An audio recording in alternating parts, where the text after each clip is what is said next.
Tom Riddle's diary. The very first Horcrux Voldemort ever created was something that, at first glance, seemed completely ordinary, a simple old diary. But in reality, this diary was one of the most dangerous objects in the wizarding world. Tom Riddle made it while he was still a student at Hogwarts, shortly after opening the Chamber of Secrets for the first time. Using the death of Myrtle Warren, who became the ghost we know as Moaning Myrtle, he tore his soul for the very first time and sealed a fragment of it inside the diary.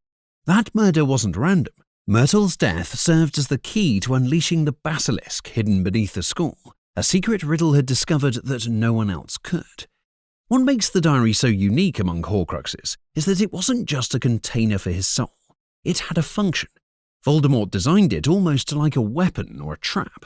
The diary could think, communicate, and manipulate its user, eventually possessing them if they were vulnerable enough. When Ginny Weasley stumbled upon it years later, it slowly drained her life while allowing a memory of young Tom Riddle to grow stronger, almost as if Voldemort was being resurrected straight from its pages. And that's what set the diary apart from all the other Horcruxes that came after. The others were meant to hide pieces of his soul, to act as anchors to keep him alive. But this one had an active role in Voldemort's plans.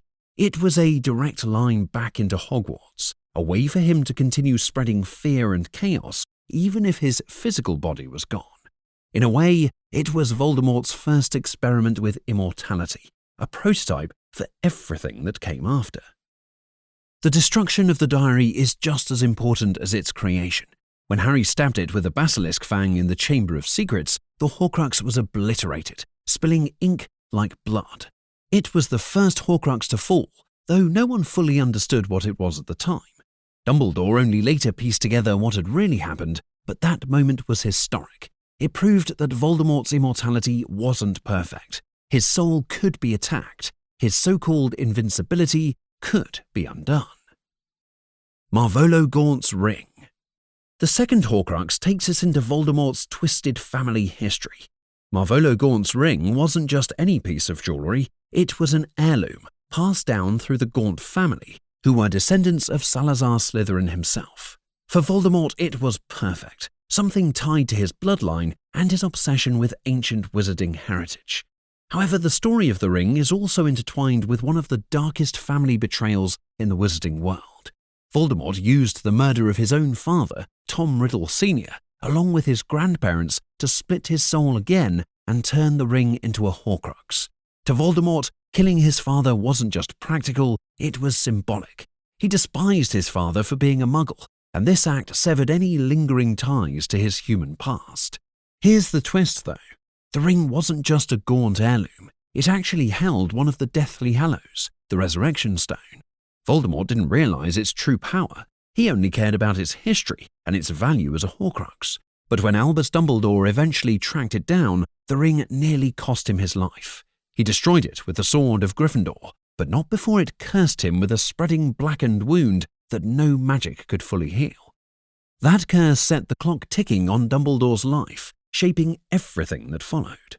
So, in a way, the Gaunt ring wasn't just another Horcrux. It was a turning point. It tied Voldemort to his family's dark legacy and set Dumbledore on a path toward his eventual sacrifice. Helga Hufflepuff's Cup. Now, moving on to Helga Hufflepuff's Cup, and this one is fascinating because of what it represents. Out of all the Horcruxes, this is one where Voldemort's obsession with the Hogwarts founders really shines through. He wasn't satisfied with just making Horcruxes. He wanted them to be tied to powerful magical relics, things that symbolized greatness and legacy. For him, Hufflepuff's cup fit the bill perfectly. The cup originally belonged to Helga Hufflepuff, one of the 4 founders of Hogwarts, and it was said to have special magical properties, though exactly what they were is left a bit mysterious. What we do know is how Voldemort got his hands on it. While working at Borgin and Burke's, he befriended an old wealthy witch named Hepzibah Smith. She adored collecting rare magical artifacts and, perhaps naively, trusted young Tom Riddle. One day she proudly showed him 2 of her most prized possessions, Hufflepuff's cup and Slytherin's locket. It didn't take long for Riddle to make his move. He charmed Hepzibah, gained her trust, and then murdered her, pinning the crime on her house elf. That's how he walked away with both relics, and soon after, he turned Hufflepuff's cup into a Horcrux by using her death to tear his soul apart once more. It was another calculated step in his plan to anchor his immortality in powerful, historic items that no one else could rival. But here's the chilling part. He hid the cup deep inside Bellatrix Lestrange's vault at Gringotts, not just because the vault was heavily protected with goblin enchantments, but also because he trusted Bellatrix's fanatical loyalty. The vault was said to be one of the most secure in the wizarding world, a fitting place for something so valuable. Its destruction, however, came in one of the most dramatic heist scenes in the series. Harry, Hermione and Ron broke into Gringotts with the help of Griphook the Goblin, stealing a dragon to escape. Later, during the Battle of Hogwarts, Hermione destroyed the cup with a basilisk fang, and when the venom burned through the Horcrux, it wasn't just an object being destroyed, it was another crack in Voldemort's illusion of being untouchable. Salazar Slytherin's locket. Now let's talk about the locket, another piece of Hogwarts history, and arguably the most personal Horcrux Voldemort ever made. The locket originally belonged to Salazar Slytherin himself, and it had been passed down through the generations in Voldemort's own family, the Gaunts. By the time Tom Riddle discovered it, the locket was one of the last tangible links to his ancestor, whom he idolized. The locket had already been sold off by Merrippy Gaunt, Voldemort's mother, when she was desperate and alone after being abandoned by Tom Riddle Sr. This piece of family history wound up in the hands of Hepzibah Smith, the same witch from earlier. So, in one swift move, Voldemort not only secured Hufflepuff's cup, but also reclaimed his family's most prized heirloom. To create the Horcrux, he murdered a nameless Muggle tramp, a reminder of just how casually he took life at this point. The locket, now infused with part of his soul, was hidden away in one of the most remote and dangerous places he could find, a sea cave protected by layers of dark enchantments. There was the enchanted boat that only carried one wizard and one child, the potion that forced the drinker into unbearable thirst, and the inferi lurking in the water, ready to drag anyone to their death. Voldemort didn't just hide his Horcrux, he built a fortress of fear around it. But here's the twist. The locket Harry and Dumbledore recovered in the cave wasn't the real Horcrux. It had already been stolen by Regulus Black, Sirius Black's brother, who had discovered the truth about Voldemort's Horcruxes and sacrificed himself to destroy it. Though Regulus died in the attempt, his actions would echo decades later, proving he was far braver than his family gave him credit for. The real locket ended up in the possession of Dolores Umbridge. Yes, that Dolores Umbridge. She wore it at the Ministry, feeding off its dark influence without even knowing what it was. It took Harry, Ron and Hermione to infiltrate the Ministry to steal it from her, and it was Ron who finally destroyed it with the Sword of Gryffindor. That moment was huge for Ron, not just because he eliminated a piece of Voldemort's soul, but because the locket had been tormenting him, amplifying his insecurities and fears. By destroying it, he conquered both the Horcrux and his own self-doubt. Rowena Ravenclaw's diadem. The fifth Horcrux Voldemort created is probably the most elusive of them all. Rowena Ravenclaw's lost diadem. Unlike the cup and the locket, which was somewhat known in magical circles, the diadem was the stuff of legend. Supposedly it made the wearer wiser, which fit perfectly with Ravenclaw's legacy. To Voldemort, that combination of rarity, mystery and power made it irresistible. But finding it wasn't easy. The diadem had been missing for centuries, hidden away after Rowena's daughter, Helena Ravenclaw, better known as the Grey Lady, stole it out of jealousy and fled with it. She eventually died in Albania, and the diadem was left to fade into myth. Centuries later, Voldemort tracked down Helena's ghost at Hogwarts, manipulated her, and tricked her into revealing where she had hidden it. That's how he found the legendary artifact in Albania. He turned the diadem into a Horcrux by murdering a local peasant. For him, the choice of victim didn't matter anymore. Life had become disposable. What mattered was anchoring another piece of his soul into something tied to Hogwarts itself. He then hid it in the most ironic of places, the Room of Requirement, inside the castle walls. Surrounded by piles of forgotten junk, the diadem sat for years, right under everyone's nose. Its destruction came in a blaze, literally. During the Battle of Hogwarts, Draco Malfoy, Crabbe and Goyle cornered Harry, Ron and Hermione in the Room of Requirement. In a desperate move, Crabbe unleashed Fiendfire, a cursed magical fire that devours everything in its path. The flames took the shape of monstrous creatures and grew uncontrollably. In the chaos, the fire consumed the diadem, destroying the Horcrux completely. The films made the scene play out a bit differently, with Harry stabbing the diadem with a basilisk fang and Ron kicking it into the Fiendfire, but the end result was the same.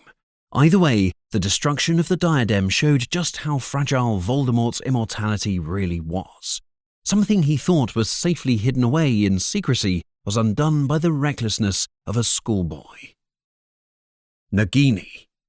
By the time Voldemort made Nagini into a Horcrux, his methods had shifted. Unlike the earlier Horcruxes, which were tied to historic artifacts, Nagini was a living creature. She wasn't just a piece of his soul in a container. She was a loyal companion, a weapon, and eventually one of his most trusted protectors. Nagini was already special before becoming a Horcrux. She was no ordinary snake. She was a Maledictus, a woman cursed to eventually transform permanently into a serpent.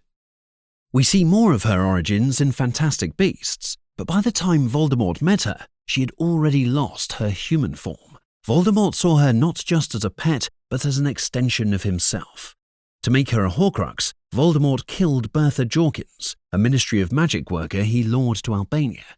Her death didn't just fuel the creation of a Horcrux, it also gave Voldemort crucial information about the Triwizard Tournament, which he used in his plan to return to power. Nagini then became his constant companion, often seen by his side and even used as a weapon against his enemies. Her role as a Horcrux made her one of the most heavily protected pieces of Voldemort's soul. He even used her to guard other Horcruxes, like when she was placed in Bathilda Bagshot's body to ambush Harry and Hermione. By the end, Voldemort kept her so close that she was almost like a living shield, a sign of how much he valued her and how desperate he had become to protect what little of his soul remained. But during the Battle of Hogwarts, Nagini's fate was sealed. While Voldemort believed her safety was assured, Neville Longbottom stepped forward as an unlikely hero. Wielding the sword of Gryffindor, Neville decapitated Nagini in one swift stroke, destroying the last Horcrux still under Voldemort's control. That moment wasn't just the end of Nagini. It was the final crack in Voldemort's immortality, leaving him completely vulnerable for the very first time. Harry Potter. Out of all the Horcruxes Voldemort ever made, the most unusual and ironic was one he never even intended: Harry Potter himself. This Horcrux was born out of Voldemort's greatest mistake, the night he tried to kill baby Harry in Godric's Hollow. When Voldemort cast the Killing Curse, it backfired because of Lily Potter's sacrifice. The spell rebounded and ripped Voldemort's soul apart. A fragment of that already fractured soul, unstable and desperate to cling to life, latched itself onto the only living thing in the room strong enough to contain it: the baby in the crib. That's how Harry unknowingly became Voldemort's seventh Horcrux. This bond between them shaped the entire story. It's why Harry could speak Parseltongue, why he experienced visions connected to Voldemort, and why he often felt a strange pull toward the Dark Lord. He wasn't just connected to Voldemort by fate, he literally carried a piece of Voldemort's soul inside him. The significance of this Horcrux can't be overstated. Unlike the others, Harry wasn't an object Voldemort could hide away or guard with enchantments. He was a living, breathing person, and that meant Voldemort unknowingly left himself vulnerable in a way he never could have imagined. Every time Voldemort tried to kill Harry, he was essentially risking his own soul. And here's where it gets even more poetic. The destruction of this Horcrux didn't come from a basilisk fang, the sword of Gryffindor, or cursed fire. It came from Voldemort himself. During the Battle of Hogwarts, Voldemort struck Harry with Avada Kedavra in the Forbidden Forest. But instead of killing Harry, the curse only destroyed the fragment of Voldemort's soul inside him. Harry survived because of the same sacrificial magic that had protected him as a baby, this time reinforced by his own choice to willingly face death. In the end, Voldemort had unknowingly created his own worst enemy. By making Harry a Horcrux, he gave him the very tools and resilience needed to eventually bring about his downfall. It's the ultimate irony. The path Voldemort chose for immortality ended up being the reason he could die. So when you put it all together, Harry wasn't just the boy who lived. He was the Horcrux that lived, the last tether keeping Voldemort from complete mortality. And when that tether was finally cut, Voldemort stood alone. No soul fragments left to protect him. That's why when Harry faced him in the Great Hall, Voldemort's defeat was final.